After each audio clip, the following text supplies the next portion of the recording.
Lucky. এবারের বিবাহ বার্ষিকীতে মানে আয়মান সাদিক ভাই আপনাকে কি উপহার দিয়েছেন?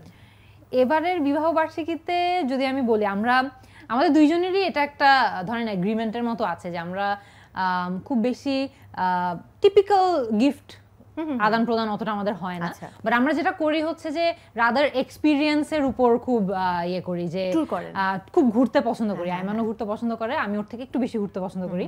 সো দেখা যায় যে আমরা প্রতিবারই যখন কোনো স্পেশাল ওকেশন থাকে তার আগে বা তার পরে আমরা ঘুরতে চলে যাই কোথাও।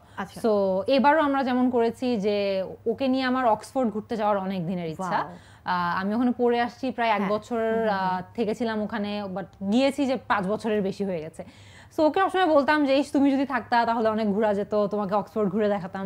সো আমরা প্রায় 2-3 সপ্তাহ আগে 8-9 দিনের জন্য চলে গিয়েছিলাম ইউকেতে, অ্যান্ড ওখানে ওর কাজে গিয়েছিল, বাট কাজ শেষ হওয়ার পরে আমরা হচ্ছে যে অক্সফোর্ড ঘুরলাম একদম, যেখানে যেখানে আমি ক্লাস করেছি, যেখানে যেখানে আমি খেতাম, যেখানে যেখানে ঘুরতে যেতাম, সবকিছু ওকে ঘুরে দেখিয়েছি। সো ওইটা আমাদের জন্য খুব মেমোরেবল, খুবই দারুণ ব্যাপার।